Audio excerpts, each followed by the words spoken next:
Почитувани гледачи, добра вечер. Среда е 19 часот и 15 минути, а вие сте со добро познатиот термин на Трета порта, емисија која ви ги прикажува најинтересните случувања од светот на интернетот. Во изминатата недела имаше неколку моменти околу кои имаше доста реакции од страна на корисниците на социјалните мрежи, од страна на колумнистите, аналитичарите.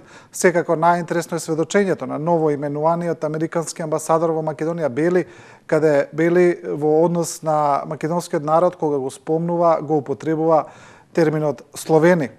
Исто така на социјалните мрежи имаше доста реакции и околу искачувањето на поранешниот министер за надворешни работи Милушовски на грчката планина Олимп, каде го развиори македонското знаме, односно знамето од Вергина, а исто така има и доста други реакции околу други случувања кои ќе ги видиме.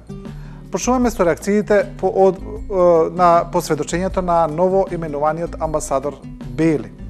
Еве ја Facebook реакцијата на поранешниот вице-премиер Ивица Боцевски. Боцевски го пишува следното.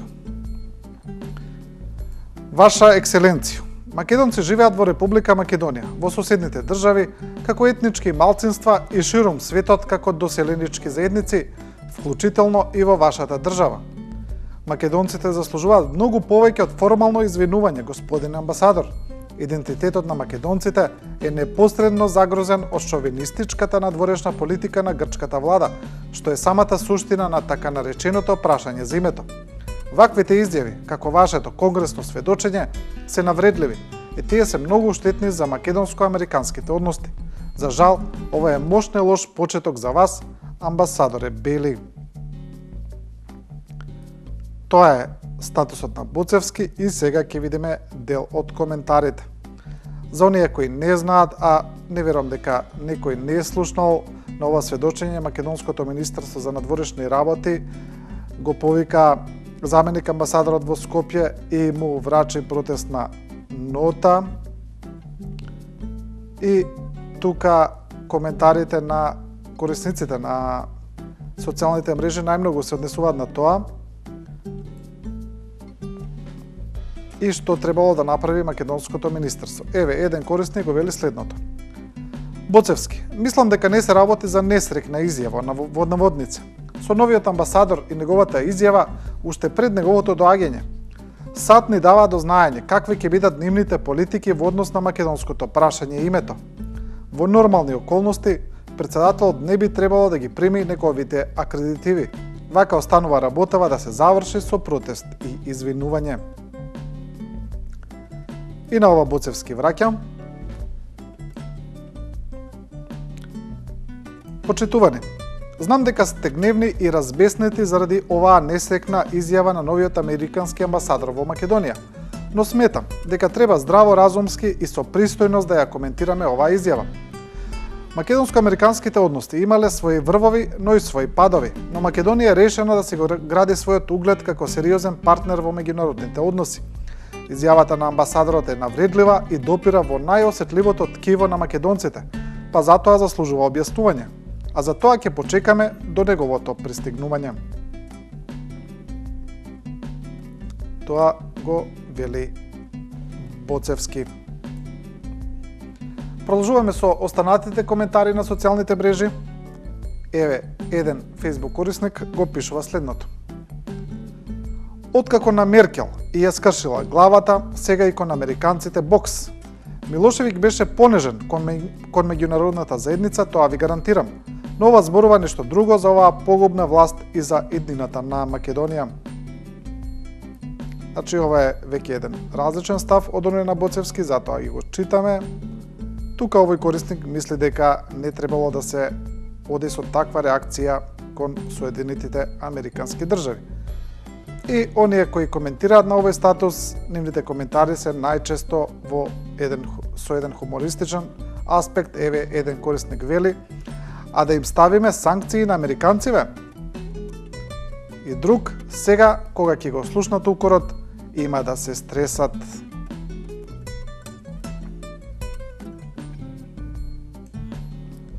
Тоа е во однос на овој став. Продолжуваме со аналитичарот Арсем Зеколи, поранешен македонски амбасадор, кој го вели следното. Ама баш не ми е гајле што мислат за јаските служавки на Груевски за кавгата со Соединетите Американски држави. Живо ме интересира кој е ставот на министерот Јолевски или пратеникот Ѓорчев.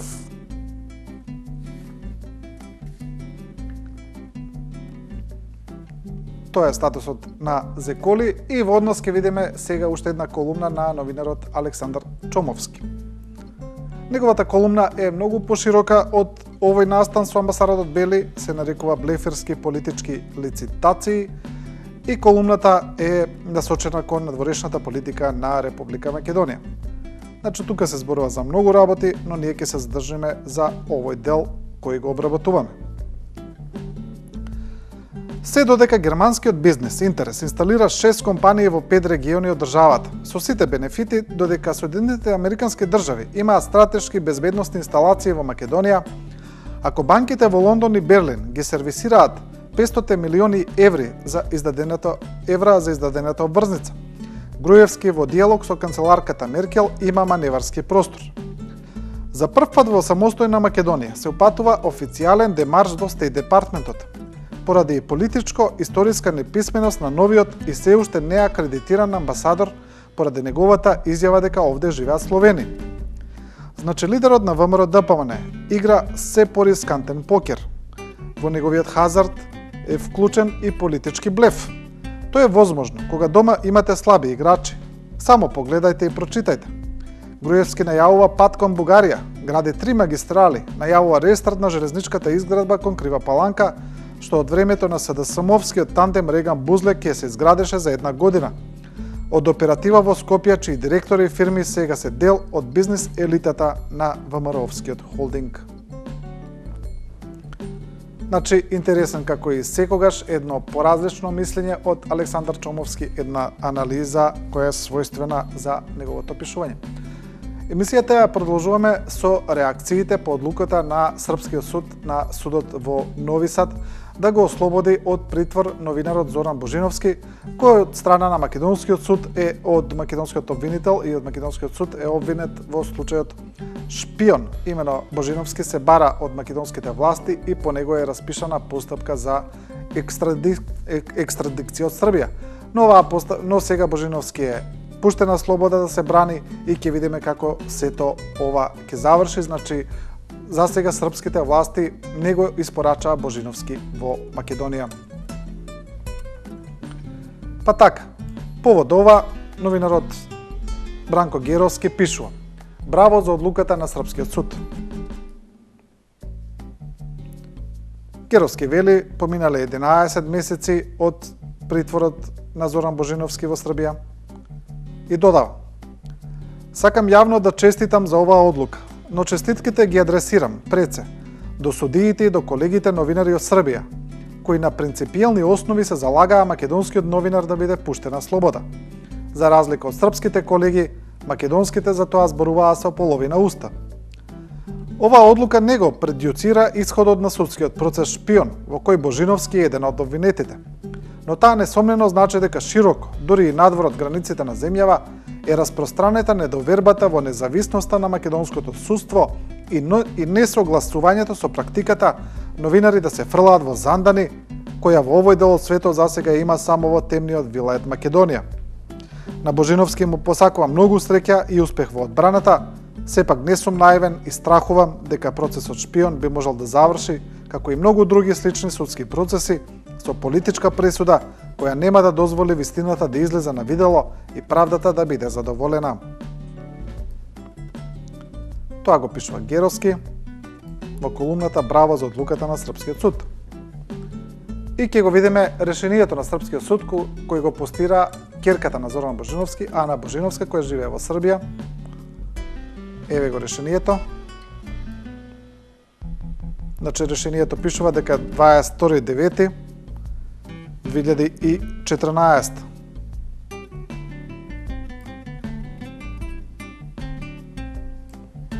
решението е на српски јазик и во главном еве ги поентите дека се укинува притворот и дека веднаш треба да се пушти на слобода. Тука се додава и дека на Божиновски му е одземена патната исправа и дека треба да се јавува во судот.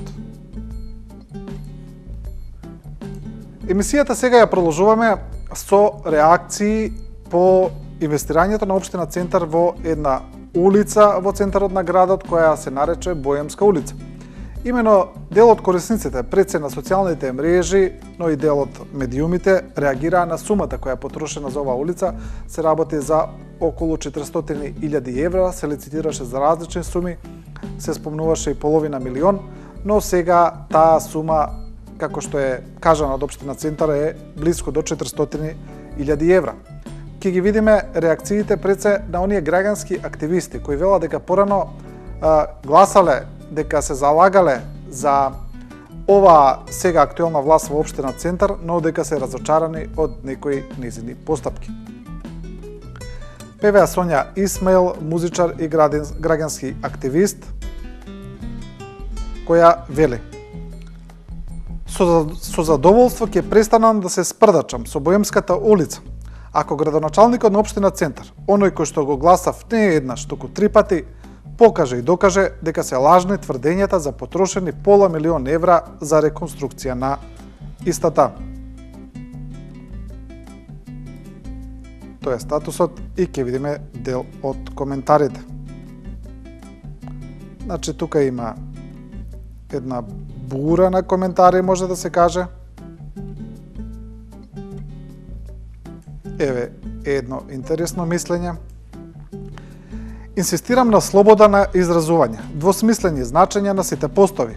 Сега, Сонја, имаш полно право да го бараш тоа од Жерновски. Имаме полно право да го бараме истото и од Коци и од Груевски. Разликата е во тоа што против Жерновски им стојат на располагање инспекции, ревизии, обвинителства, судови. И еве го одговорот на Сонја Исмаил. Се согласувам, Тодорче, го барам истото и од премиерот и од градоначалникот на Скопје. Не заборавам ни на 3 гласачки круга од пеколот за Центар, ни на демолирањето на просториите на општината, ни на континуираните инспекции и отпуштања во општината. Но тоа не ја намалува неговата одговорност и должност да ни каже како и зошто ги троши нашите пари. Јас сакам да му верувам, токму затоа гласав за него 3 пати. Тоа е одговорот на Сонја Исмаил на незиниот пост каде го критикува трошењето на парите. А сега ќе го видиме и одговорот на општина Центар. Во она што градоначалникот на Центар Жерновски го објасни за медиумите, вели дека е точно дека за реконструкцијата на Боемската улица се потрошени близко до 400.000 евра, но Жерновски тврди дека тоа е поради квалитетот на изработка на самата улица. Вели тоа не било само за самата реконструкција на горниот дел, на надвозникот, на местото каде што се пешачи, туку дека се работело за реконструкција на целата инсталација на улицата. Па еве еден од насловите, Центар одговора на прозивките околу цената на Боемската улица. И еве дел од текстот.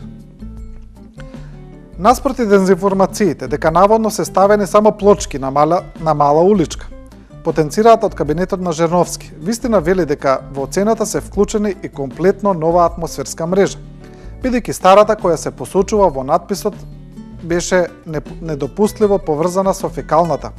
Се излеваше создавајќи проблеми на жителите на улицата. Изработена е изолација на спојот на улицата со сите објекти. Поставена е нова инсталација за улично осветлување со подземно спуштање на сите кабли од Евана и сите оператори. Поставени се 15 гусарни декоративни канделабри, додека на Никола Вапцаров беше изведено само одводнување на површинските води. Тука Жерновски ја споредува улицата Боемска со реконструкција на друга улица и на тој начин ја објаснува цената. Ке видиме уште еден пост поврзан со ова, овој хумористичен, значи она што е карактеристично за социјалните мрежи, за Facebook, за Twitter, е го исто така граѓанскиот активист Никола Наумовски, кој објавува една фотомонтажа од замислен вестник, кој на француски се нарекува Боем, И мислам дека тука е се јасно што сака да се пренесе.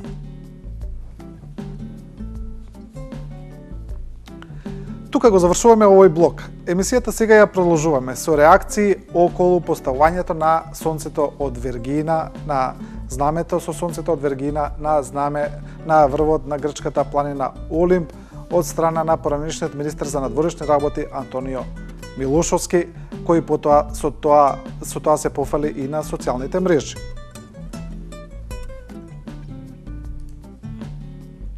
Па еве еден медиумски прилог за тоа.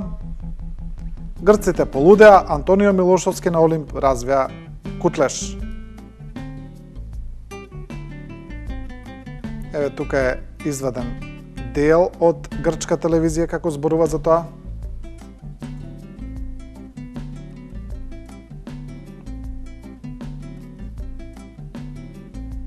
А еве го и коментарот на Милошовски. Слабо разбирам грчки, но мислам дека ги разбрав.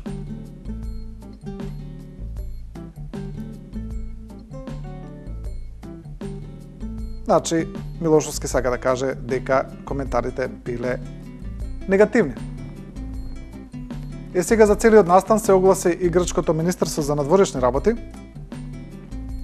кој го порача следното.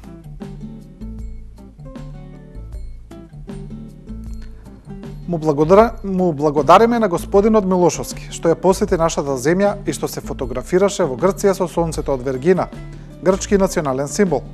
Не го охрабруваме сепак тоа да го направи во неговата земја, затоа што тоа ќе биде уште една повреда на превремената спогодба и на меморандумот за практични мерки. Грчкиот портпарол на Министерството за надворешни изјавил и дека провокациите може да ги оправдаат грчките ставови против секаков идентитизам, но тие не помагаат никому и секако не на ПЈРМ, како што пишува и нејзиниот народ. Тоа е реакција на грчкото Министерство за надворешни работи. Сега социјалните мрежи ова го обработија на свој собствен начин, значи секогаш хумористичен, секогаш критичен, па така еве еден од најинтересните коментари кој потоа беше преобјавен и од други медиуми. Еден од Facebook користниците кој е на прилично хумористичен начин ги обработува сите случувања, го вели следното. Зошто Антонио Милошовски го веел македонското знаме во Грција? Отиво тетово му е страв. Тоа е тој хумористичен коментар и еве уште еден на колумнистот Ивор Мицковски, кој исто така е критичен кон оваа постапка на Милошовски. Секој ден нешто ќе не изреволтира во ова наше лудило. Пример, тој со знамето на врв на грчка планина. Или изјавите на нашиот идентитет е некомпатибилен со словените. Настрана нашата реална и секојдневна мизерија и проблеми. Ме иритира нашата медиумска ранливост пред вербалниот и символички идиотизам и лудило на власта. Живееме секојдневно насилство. И не знам дали веќе кога сме неспособни да го промениме или изолираме најлошото, зошто до тој степен и самите го пропагираме, технолошки го дистрибуираме. Тоа ни е судбината, дали сме циници или мазохисти. Тоа е реакцијата на Ивор Мицковски. Сега продолжуваме со она што се случуваше по објавениот прилог на Словеничката национална радиотелевизија во однос на проектот Скопје 2014.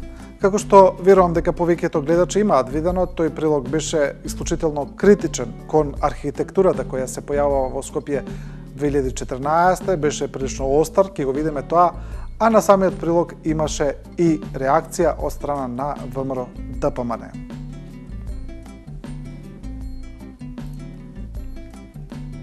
Еве го прилогот за оние кои не го виделе. Значи, видео РТВ Словенија, Скопје 2014 е налудничав проект. Налудничав проект, кич фасади, гротеска, Дизниленд се оценките на соговорниците, меѓу кои Филип Урспрунг, професор по историја на уметноста и архитектурата од Универзитетот во Цирих. Еве ја изјавата на професорот. Тука бев во 2010 година. Заедно со моите студенти го посетивме градот поради тоа што се восхитувавме на квалитетот на архитектурата од 70-тите и 80-тите. Тука се вратив минатата година и целиот центар на градот беше целосно изменет и сега наликува на некој вид ноќен кошмар кој станал реалност. Зградата на владата беше извореден пример на архитектура од 70-тите и 80-тите. Ова е сега заменето со кич фасада. Имаше гласање преку интернет и мнозинството го изгласа овој изглед, но тоа беше само илузија дека јавноста беше вклучена во изборот на овој проект, вели словенечкиот професор. И ќе видиме некои од коментарите на корисниците на интернет кои не се согласуваат секогаш.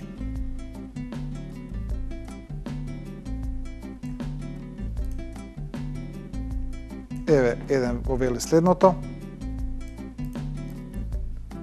Филипе, ти мислиш дека си во право, дека ние како народ грешиме. Гледај си ја својата работа и твоите студенти, а нас оставине да ни судат наши и само наши, доставајќи попувања од разни експерти. Друг читател го мисли различно. Еве почна цел свет да ни се смее на глупостите кои се прават, а ние никако да сватиме дека сме на погрешен пат. Тоа се коментари на читателите на овој надпис, на овој прилог на словенечката радио телевизија за Скопје 2014. И сега на прилогот на словенечката телевизија реагираше ВМРО ДПМН. Самата реакција на ВМРО ДПМН критички ја пренесува дел од медиумите, велат дека почнале да се караат и со странски медиуми.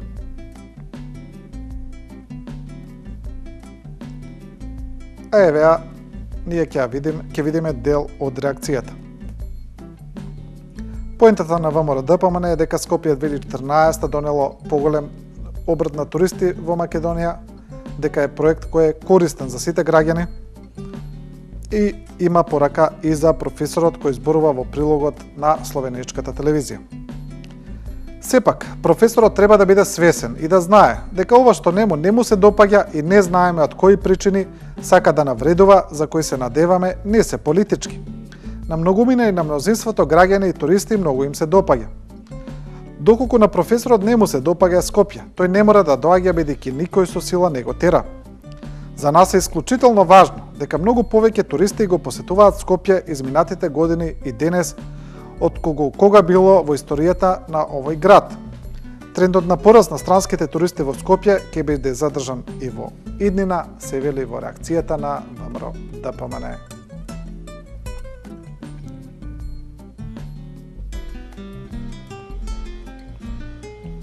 И ќе видиме една реакција на корисниците на Facebook, еве онаа на политичкиот аналитичар Едмунд Адеми. Професорот од Цирих го навредил македонскиот народ, култура и историја. Поголема навреда на сопствениот народ, култура и историја со Скопје 2014, здравје. Тука го завршуваме и овој блок околу реакциите на прилогот на словенечката телевизија и ќе видиме што останато беше интересно изминатата недела. Еве, например, председателот на Достоинство Стојанче Ангелов повторно се огласи околу затворањето на поранешниот министер за внатрешни работи Љубе Бошковски. Па Ангелов пишува: джелатите од УЧК наспроти едни и други джелати. Да му беа джелатите од УЧК, досега ќе беше на слобода, ќе му се смилуваа и ќе го пуштеа да живее на слобода. Ни се чудат, ни се подсмеваат, ни се ситат. Силувачи, убици и злосторници од 2001-та се шетаат на слобода. Спокојно седат по скопските кафичи. Пијат кафе и гледаат телевизија. А тамо на телевизија гледаат и слушаат како ние македонците по кој знае кој пат продолжуваме да се ги вадиме очите самите меѓу себе. Зарем до љубе дојде работава? Зарем неговиот греф е најголем? Зарем тој е највиновен од сите? Дајте, смилувајте му се на човекот. Пуштете го на слобода. Ако е и за освета, доста беше. Всушност претерано е, одамна. Зарем 4 години и 6 месеци во Хаг и 3 години и 4 месеци во Идризова не беа доволни? Зарем 8 години книење по затвори не му се доволна казна? Што и да ви направил, колку и да ве повредил, колку и да ве навредил? Ова е емотивниот апел на Стојанче Ангелов, мораме да кажеме не прв, за ослободување на Љубе Бошковски од затвор. Продолжуваме со останатите теми. Еве колумна на Драган Павловиќ Латас за вечер, неговата редовна колумна понеделнички, во која тој зборува за одржаниот референдум во Шкотска. Ова Драган Павловиќ го поврзува со останатите референдуми кои се најавуваат во Европа, со останатите обиди за оцепување со останатите сепаратистички движења. А на крајот на колумната Павловиќ зборува и за неодамнешното прогласување на така наречена Илирида во Македонија. Палатас го пишува следното. И за крај нашиот референдум. Не оној од 2004 за новата територијална поделба, пошто Скопје, Сокоманово и Кичево станаат двојазични градови. За референдумот што го бара Невзат Халили со прогласување Илирида. Навидом тој чин помина како циркус на осамен човек желен за внимание. И делумно е така, ако се гледа малиот број присутни албанци на прогласувањето во Скопје, кај споменикот на Скендербек пред некогашната стоковна куќа Илинден. Но Невзат Халили не е од вчера. Тој е човекот кој спакува албански бојкот на првиот устав на самостојна Македонија. Тој е првиот претседател на ПДП. Под негова власт во 92-та се формираа првите единици на УЧК, а организатор на формирањето е секретарот на ПДП Митхат Емини. Дуи ДП не се оградија од прогласувањето на Илирида, го премолчеа. Прва причина за тоа е конкурентска. Не дозволуваат друг да им превземе терен во политика и не дај Боже да стане албански херој наместо нив. Тоа е колумната на Драган Павловиќ, насловена како референдум. И како последна тема за денес ќе видиме и колумна на Дарко Јаневски, главниот одговорен уредник на весникот Дневник, кој исто така се однесува на шкотскиот референдум. Сега Јаневски успева целиот тој референдум да го поврзе со исто така со некогашниот референдум во Македонија, за тоа да спомне дека тогаш председател на ДИК бил Стево Пендаровски во 2004-та. Значи, како и секогаш во своите колумни, Дарко Јаневски успева сите случувања некако да ги поврзе со опозицијата. И еве што вели. Втората работа е што кампањата на која шкотите беа изложени, можеме и ние да ја очекуваме во наредниот период во поглед на проблемот со Грција. Подметнувања, заплашувања, вртење нови часовници, медиумска хистерија, пораки за поглед кон иднината, се со цел да се спаси грчката кожа. И сето тоа во манир на старите демократи, во кои очигледно се одлучува во стилот на некогашен поручник на ЈНА, кој дозволуваше само управување на војниците во својата единица, но под услов да биде така како што тој ќе каже. Кај нас целата квака ќе се состои во тоа, како да се убедиме самите себе дека ако го смениме името, всушност не сме го смениле.